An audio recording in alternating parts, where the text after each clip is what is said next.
Hi guys, hope you guys are keeping well. Welcome to another episode of the DeFi Academy channel where we talk all things DeFi. Today the topic of discussion is how to own. So I've got Daiki now with me, and we'll be chatting, diving into the common questions the community is facing, how the launch has been so far, and the future plans in the pipeline. Daiki, thanks for joining us. No problem. Thanks for having me.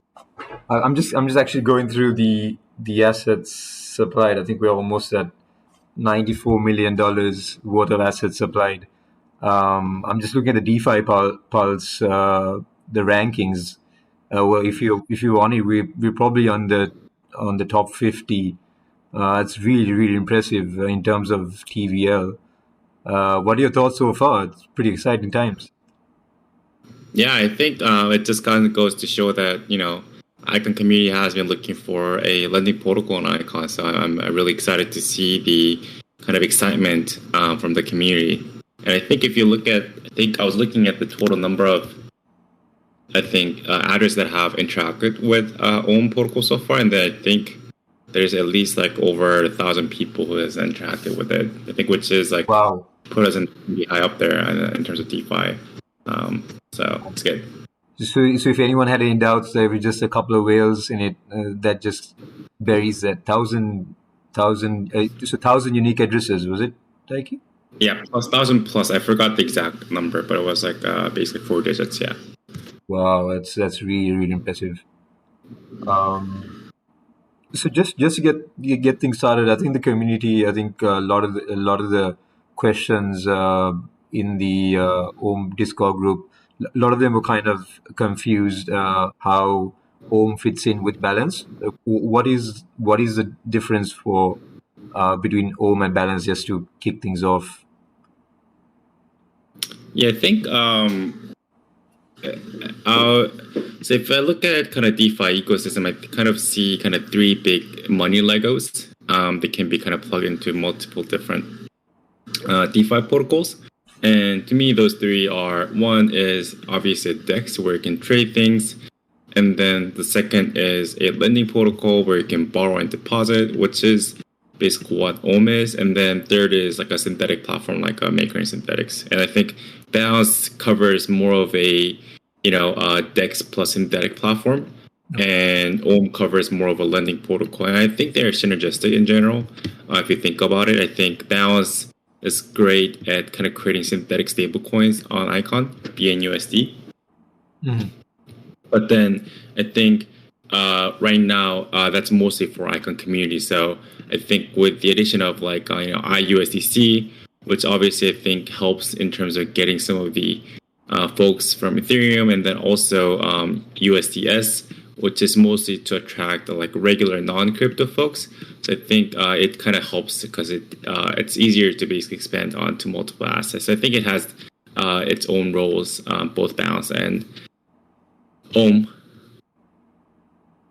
Yeah, I think that's really important because initially when Ohm disclosed that IUSDC and USDS is going to be the two stable coins, and I think the team at Ohm were kind of focusing really hard on USDS. When it comes to Ohm tokens, obviously everyone knows it's the governance token of Ohm Finance. What is the use cases? What would be the use cases when it launches from the 31st? So again, it's a governance token, but I think it's like a pretty interesting governance token, right? So like, first of all, there's multiple things you can do because it's more of like a no pre-mined OM token. So it is like truly kind of community led. So I think community can have a lot of voice on it, and it is definitely like more of experimental because it would be kind of interesting to see how community engage with these like DAO level discussions. But obviously at high level, it can control a lot of different parameters, such as like usage of the fund, such as like an interest rate formula, or even like the OMM distribution to markets, for example. If and also when we start adding different assets, we're going to have to decide through the governance which asset we're going to add. And then if we do decide to distribute OMM tokens for those pairs, then we may decide not to. And then all of those will be basically based on the governance decisions. And then also other part, I think I'm pretty excited to see how it unfolds is because Icon has a pretty active community that cares about these governance even at the protocol level. So it'll be interesting to see because OMM tokens basically can, with enough OMM tokens state, you can basically delegate to specific peer apps. And I'll be curious if any peer apps are actually actively collecting OMM tokens so that they can stake their tokens to delegate for themselves. So I think there's a lot of interesting kind of dynamics playing in there. Very interesting. I think in terms of, I think very early on, OMM Finance has kind of integrated the P reps. I think you can, unlike Balance for now, the voting kind of people can vote very soon on delegating their votes. It's really cool in terms of the initial start of it. I'm actually not going to talk about. I'm not going to ask Daiki how you can obtain USDS, ISUSDC, and things like that. Daiki, where can if the community members want more information on resources, FAQs, where can they find some information on it?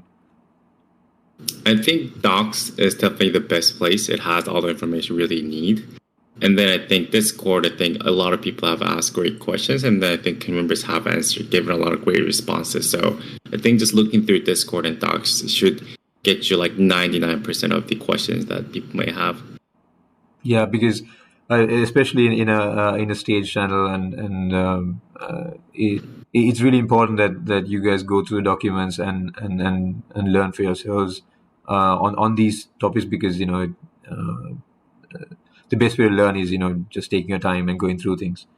Daiki, a lot of the questions I think on the Discord channel over the last couple of days has been how we can maximize OMM tokens. What are the assets we can deposit in to maximize claiming getting rewarded with OMM tokens? What are the ways a user can get rewarded with OMM tokens? Right. So I'll break it down. I think we kind of shared over Twitter, but so I think the first one is to obviously utilize the money market, right? So you can either deposit assets, right? Right now there are 4 assets you can deposit technically. You can deposit ICX or SICX or USDS or IUSDC. And then based on these deposits, you can collateralize them, and you can borrow other assets. Based on other assets that, again, 4 different assets: ICX, SICX, IUSDC, and USDS as well. And then once tokens are claimable next Tuesday, then you can also stake your OMM tokens to earn more OMM tokens, or you can provide LP on balance and then stake those LPs on OMM to basically earn more OMM tokens as well. So there is quite a bit of different, I think, ways you can earn OMM tokens. And again, I think we've talked about this before, but I think it depends your risk appetite on which strategy you want to take. Yeah, that's true. I think the point you made on the risk appetite was a lot of the community members were kind of confused why or how the USDS asset class was giving more rewards, more OMM rewards. Can you just bring some clarity in terms of why that is or why that could be? Right. So right now, it's also explained the docs again, like a good reason to look into the docs. But it's basically right now the OMM rewards are distributed based on there's at a high level breakdowns across markets, LP, staking, worker tokens, and DAO fund, right? Yeah. And then right now, among those million tokens, right now the market is the only one that's open. So, and market has 10% portion. So that's why you're seeing 100K tokens distributed on a daily basis right now, which is two markets. Yep. And then within markets, there's basically a breakdown across different assets. So right now there's three categories: ICX, SICX, and then USDS and IUSDC. Normally, I think we expect people to kind of use ICX more of a collateral. And then typically, since it is going to be served as a collateral, there is a lot of focus on the deposit side of things. So there is like 90% to 10% kind of ratio between supply and borrow for OMM rewards. For stablecoins, I think it is both supply and borrow are more important. So they have a 50% breakdown. And then right now, to start off with, USDS and IUSDC has same reward ratio. So as a result, right now, if you look at the market right now, there's about 7.8 million of USDS borrows and then 11.4 million IUSDC borrows. And then because there are same rewards that are going out to both pairs, if you are borrowing on USDS, basically you're going to get more OMM rewards. Now, there's a caveat because people expecting that have borrowed quite a bit of USDS, and there is a shortage of USDS because it's kind of a new stablecoin on Icon network. And as a result, because the utilization rate is high and it's currently capped at 90% initially, so the interest rate is super high right now. So basically you're taking, basically paying high interest rates on USDS to earn OMM tokens. It seems like it's what people are doing. Yeah, it's interesting. I mean, you made a very good point. So basically, what they're doing is they've just thrown the high USDS borrowing rate out of the window. So what they're focusing on is maximizing the OMM token rewards on maybe the next few days, and then I guess that may be their plan. I think that's really bullish on OMM tokens as well going forward. Yes. Jackie, I just want to also ask you, DK, I just want to ask you on balance. The pools, obviously there'll be three pools, four pools actually. OMM USDS, OMM ISUSDC, OMM SICX, and the BNUSD ISUSDC pairs and pools. What do you know? So I know this is a question for balance, but what can you tell us so far in terms of the pools? What proportions? Is it 50-50 we have to pools, or how would that work just on a overview level? So what do you mean by like the 50-50? Maybe I'm not like in the future when the pools go live, what kind of proportions? Yeah, for the OMM USDS, the OMM pairs, the OMM pools. Well, so I'm not sure if this is the question you're asking, but for OMM reward specifically, it's incentivizing three pairs: OMM USDS, OMM IUSDC, and OMM SICX pairs, and it's even across three pools. Okay. Have you any idea, like in terms of, so if someone wants to participate in those pools, like for example, OMM USDS, do we have to put OMM the same proportion of OMM and USDS in the pool, or? Oh yeah. Right now, I don't think that's something Balance supports. We're mostly relying on Balance for the pool, so you have to put in both 50-50 each. Okay. So you mentioned very early on, there's obviously no pre-mine of OMM tokens. A lot of the community kind of was kind of asking, where the OMM tokens, where the airdrop is, the OMM tokens of the airdrop is, where is it coming from in terms of how is it being given so early if there is no pre-mine? Right. So because there is no pre-mine, but right now, OMM tokens are not distributed.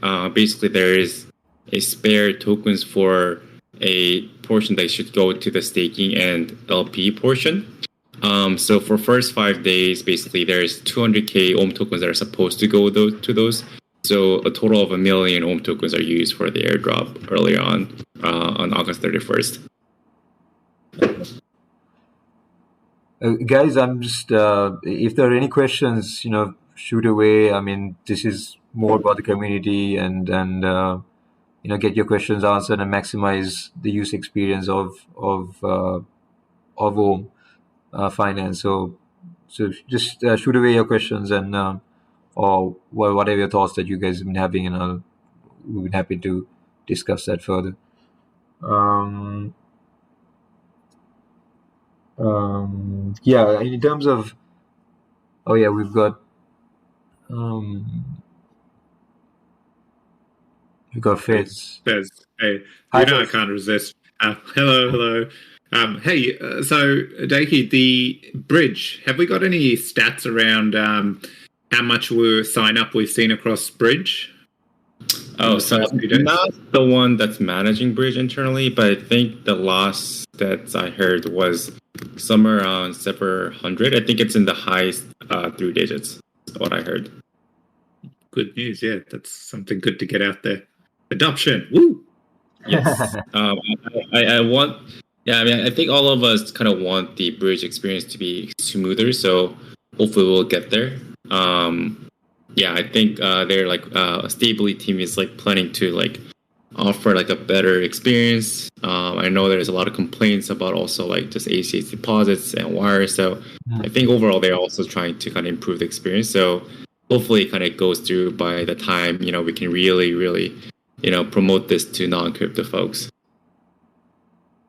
Yeah, I think I can actually give a bit of insight. So one of our community members, Jake, has actually tested out Stably from an Aussie perspective, and it looks like there was just a $10 charge from the bank to use the transfer AUD straight into via Stably. So anyone who listens to this, that's good information to have on hand, especially if you're not in America. I heard another case from UK able to who deposited, and then I think it was in the chat. They were actually able to go through KYC really quickly, and then also wire went through like within 24 hours. I think, which is like a rare case, but so basically they were able to like sign up and then get the USDS within 24 hours, which is kind of great to hear. Yeah, it's awesome. I saw that on the chat. It was really awesome. I mean, 24 hours. It's really good, really awesome. Indeed. Yep. DK, there was also a few questions on the Discord group discussing. They were a bit confused in terms of the SICX and ICX in terms of depositing. Some were confused that they couldn't find where SICX is. How does that work? Can we deposit both? Where can we see? Can we deposit both, or how does that part work? So can you repeat the question again? Yeah, a lot of them were kind of confused in terms of SICX and ICX, and whether we could deposit both, or how does that work? Yeah, so it's SICX concept may be new for some people. So I've been kind of monitoring like how many people are like kind of looking at the Bounce TVL and the OMM TVL. We can kind of assume that there are definitely like new people who are just starting with OMM as their first DeFi experience. Yeah. So I think for those people, I think ICX makes sense because they just had ICX on stake to participate in OMM. If you've used like other DeFi protocols like Bounce, you already have SICX, so obviously thought it would make sense to cater to those people as well. So I think on the OMM you can basically deposit SICX as well. So both are supported. Okay, and is it 1-to-1 in terms of value, or? So that's something I think Bounce has a blog post on around SICX. But basically what SICX is, you have a ICX pool of ICX, and all of these staking rewards go back to the pool. So what instead of earning like additional ICX, your value of SICX goes up. So it's not 1-to-1. I think last time I saw it was something like 1 to 1.03 or 1.04-ish ratio right now. Yeah. Yeah, I think a few of the community members were just were really confused in terms of why the value is lower and things Right. like that. So Yeah. Maybe I don't know. Some sort of we can maybe. And I've seen some community members pointing them to the SI6 blog post by Balance. So hopefully that helps. But it can be a confusing concept for sure. Yeah. There was also some, I mean, in terms of common issues, in terms of there were what best practices to kind of utilize when using home finance. What are some of the tips, or what are some of the things so far you've really come across users and users kind of doing, and what kind of things would you advise them to do while on home? So I guess obviously first disclosure, none of this is financial advice. I guess something I've observed, which was pretty interesting, is that a lot of people are borrowing USDS. So as I've said, like all the markets right now, the utilization rate is capped at 90%. So it can almost see like both borrow and supply amount are going up in tandem. So it seems like right now USDS, most people are borrowing and then supplying it back onto Omm, which is kind of interesting. And by doing that, you're basically getting paying a lot of interest, but you're also earning a lot of interest. So I think it evens out, and you're in effect, you're basically only paying like, I don't know, right now it's about 20% on USDS in that net. So it's kind of interesting that a lot of people are taking that strategy. But yeah, that's something I've observed that I found interesting. Yeah, I found that really interesting. I think everyone is really trying to maximize the own rewards, as you said from the start.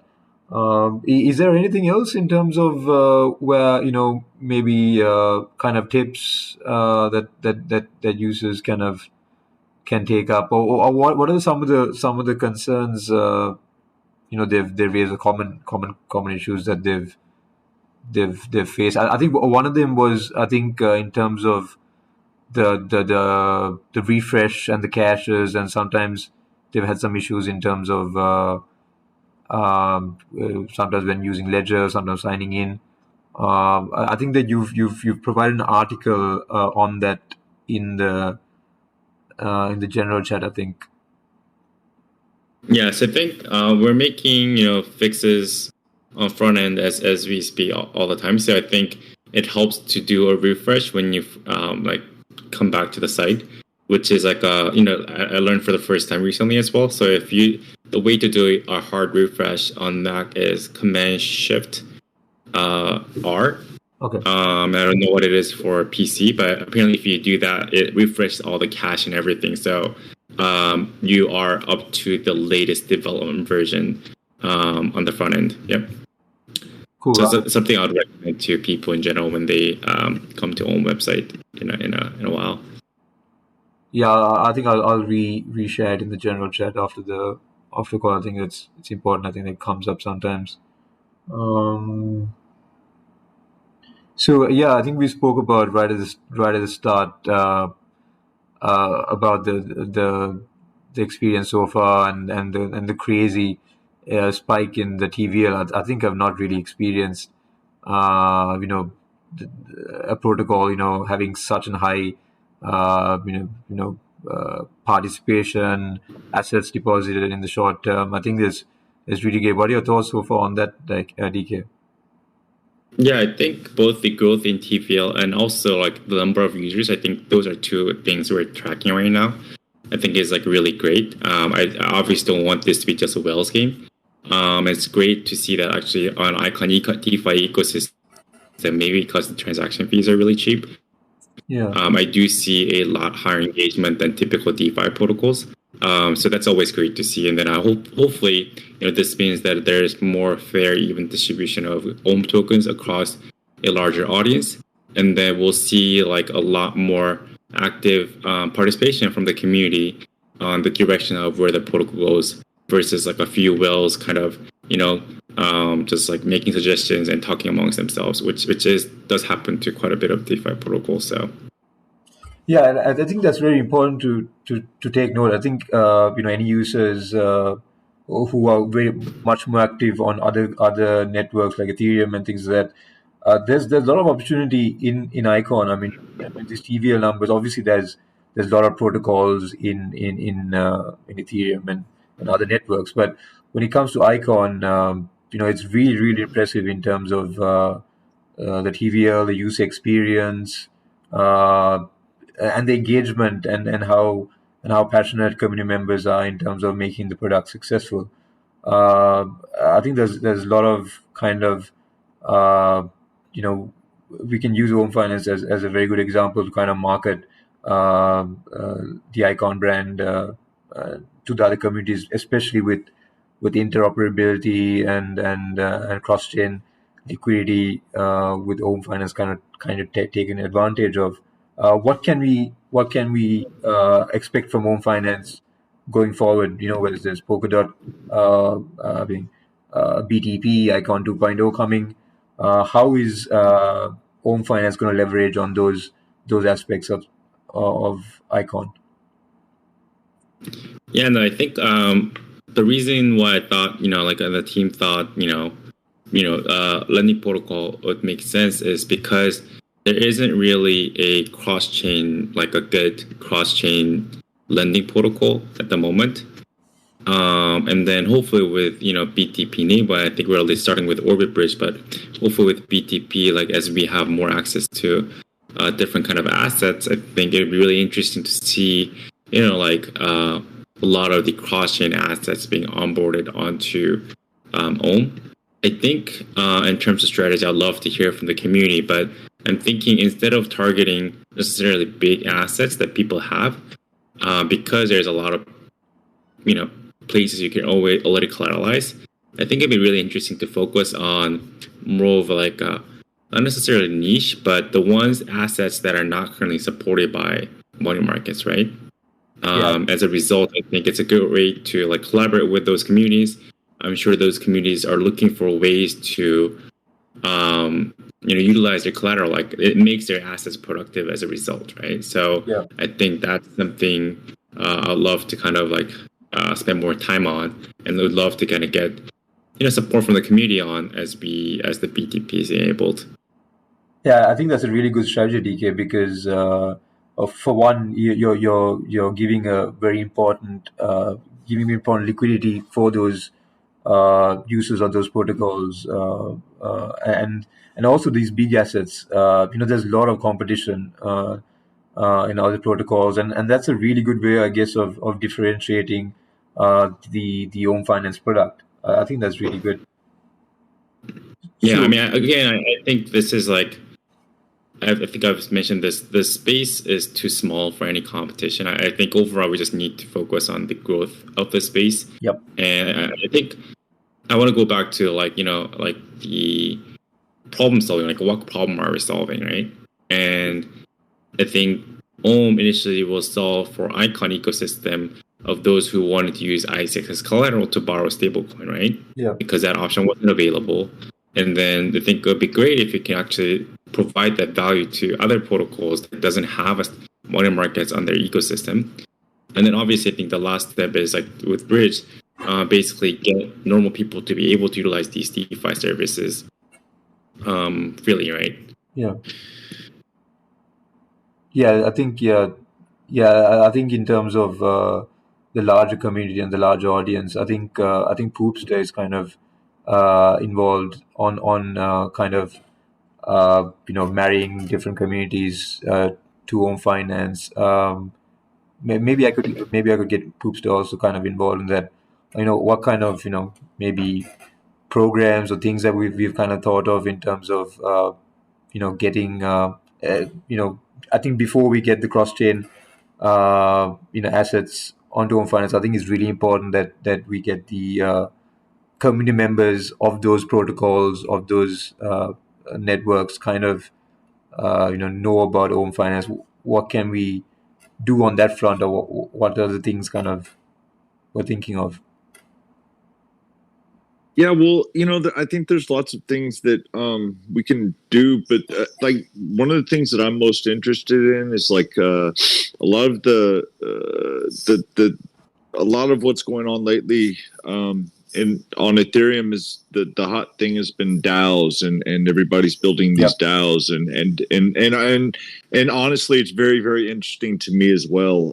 So like, I think it would be cool if maybe we could get some kind of a DAO series, maybe where we can learn from other DAOs, like what they're doing, how they're building, because this will be a very new process for many of us, but for many of us, we may have been through it before. So like, I'm excited to see how this community grows, but I think it's important to kind of really stress the nature of this is a decentralized community, and we want this to be a decentralized project.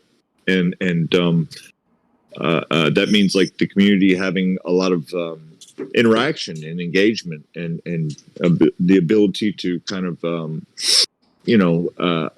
be part of the project. I think because that's what a lot of people just want to be a part of some of this. And when you have a chance to, sorry, go on. Sorry.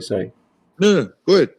No, so I was just I think it was yesterday. I was just on the Index Discord group, and they were running an interesting program like onboarding. Kind of like giving a kind of overview of Index to kind of new users. I think I don't know if they run it monthly, or seems like a good idea in terms of kind of getting the new community members kind of engaged, just to giving a product. Overview of Index to their new to new users. I think that may be something that we can look at. Yeah, and they, I think, I believe you're talking about like the intern program. They also have an intern program. Yep. So I think it's really cool what they're doing there, and I would like to kind of fork some of that as well. Yeah, I really like what they're building there, and so some of the people that I've been working with in UMA work over there at Index as well. So it's kind of a hand-in-hand thing we've been doing, I guess, with UMA, is working with other DAOs like Bankless and OMM Finance and as we just said, Index and Sushi, Badger, a lot of these different DAOs that are just developing and growing. So we've been trying to kind of learn from them, and I think that would be a cool step for us as well. But yeah, and like an intern program would be really neat to like take people in and just kind of show them how things work here, I guess, right? Yeah. I think right now is, I guess, bouncing off different ideas and see how we can really get the community engaged and really be ambassadors for the protocol. Yeah, I think I don't know if it was Arash or Poopster, but maybe I think one of you mentioned that. I think even within Icon community, I think it definitely has. We have a pretty high penetration in terms of the current community of who are using DeFi, but I think there's still like a decent amount of folks within Icon who are not using any of the DeFi. So like even like a quick, I don't know, like I think one of you mentioned like games or something to introduce these DeFi or OMM to these Icon community members. I think even that will be really interesting to see. Yeah, it's cool. Hey, Faiz, I think I saw you posted was the Icon Bet having the Texas Hold'em app. Is it live or is it? It's not live. It's rejigged and in testing at the moment. So I thought this is the sort of stuff we should be doing, right? As a community, a lot of our builders have been building, but we don't actively promote the progress happening. So twisted Geo's arm to let me take a screenshot and throw it out there. So it's looking really good. Awesome. Yeah, because I was trying to like kind of do a kind of Texas Hold'em kind of maybe a tournament or something like that with Icon Bet. Something like that. I mean, if they're live. They're not live yet. It's in testing, but I'll send get Geo to send you an invite. Send me a Telegram link. and you can test it out as well. And I'm sure they're keen to do that, man. That's why Holdem is being built, right, with Icon Bet. As soon as it goes live, they're going to go berserk trying to infiltrate communities and platforms with their awesome DApp. Yeah, I can't really wait to test it out. Yeah. I actually had a question. Poops, I think you make a real good point regarding the DAOs. It would be cool to actually get a bit of a foundational setting up a DAO, tokenomics. How do you go constructing tokenomics for a DAO to be successful? Things like that. Because I think just like we see with DeFi in Icon, the community is very engaged, okay? And people who aren't are making the effort to learn. Like even when Balance launched, the amount of real people trying to just understand how to use it and not giving up was outstanding. Like, and I think it's just what we need to do to keep enabling the community to keep building on top of that. So I think it's the DAOs is the next phase, because I myself am trying to work with Rhizome DAO, but I myself don't know where to go, and I'm trying to read and how it would work. What do you need to do to be successful, etc. So it's a real good call out. I just wanted to reinforce that. Just like y'all are doing the DeFi Academy, the whole purpose is to educate the community. Different segments of this would be very beneficial for our ecosystem.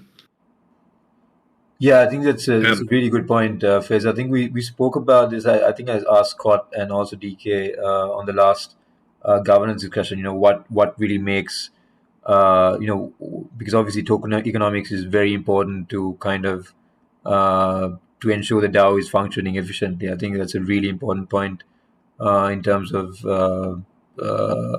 maximizing the DAO, where to go to. I think I think I kind of put the idea to DK and the rest. Maybe we can do kind of maybe have a fund within the DAO fund for development, innovation, and things like that. And then once it gets big, I think they can get CPS funding after that. Yeah, I think overall, I think DAO funds are for those kind of initiatives. I think I would love to kind of see some more initiatives from DAO funds as well. Yep. DK, a question. You've mentioned this a few times, and you sometimes use the terminology low-hanging fruit. Can you give us an example of what you have your eye on when you think of I guess cross-chain or wherever that don't have money markets that we can kind of nab? Who are you thinking? Just one example. One example, man. That kind of put me on the spot. Let's see. I think since we announced Near as a BTP partner, right? But I don't think, for example, Near is in any of the money markets right now. So I think, for example, Near can be a good asset to add on Omm, because obviously Near users would love to probably collateralize their assets and then borrow USDC, or at least having that option, right? So I think something like that, I think, will be really interesting. That's awesome. And one last question, Poopster. When Harvest Finance Vault, have you still got, friends and connections there that soon when BTP launches, we can start leveraging on that? Yeah. So actually, I'm work as a yeoman for Harvest Finance, what would be considered, I guess, biz dev.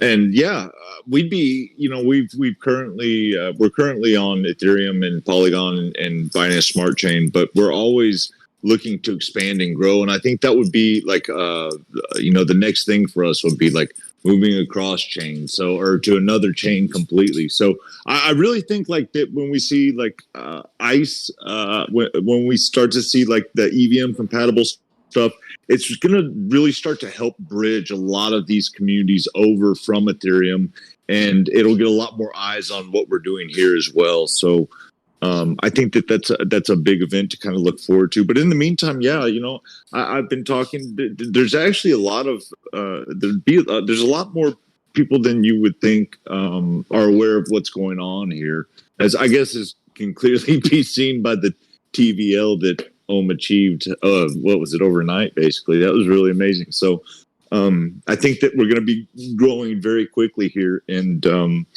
I think there's a lot of people excited for the airdrop, and yeah, I'm excited to help like kind of be that bridge and ambassador from the Ethereum community or just the DeFi community as a whole. You know, I like to think of it as like we're all working towards one goal here. So, you know, there's opportunities everywhere, and I enjoy working together. So, yeah, that definitely be something we'd be interested in. Love it. Thank you. Okay, I'm dropping out. Thanks, guys. Really appreciate answering the questions. Thanks a lot. Thanks, Fez. Thanks. Poops, I think, and DK as well. I think you mentioned about ICE. I think it'll be really interesting. You know how things progress with that, because obviously Avalanche, you know, has been really successful after they, you know, with their bridge with Ethereum and stuff like that. So it'll be really interesting how we can leverage once ICE comes into play as well. Yeah, I think ICE would be pretty interesting. I mean, as I've said, I think we always wanted a lot more collaboration with projects in Ethereum, but that not being even compatible has been somewhat of a bottleneck. And we've definitely talked to a lot of projects on Ethereum, so I think it would definitely be like a catalyst for a lot of projects to, you know, potentially show up on ICE. Yeah, I just really can't wait on that. Any other questions, guys, before we wrap up? Anything for DK?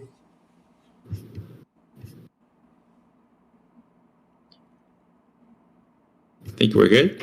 All right. We've thanks a lot, everyone, for participating and listening in to the DeFi Academy channel. We'll be back next week. We have a couple of sessions next week. We got probably Stephen coming in, and then we've got maybe an NFT session. So stay tuned, guys, and hope to see all of you next week. Sounds good. Thanks for hosting, Arish. Thanks for coming on, DK. Cheers. No problem. Cheers. Bye, everyone.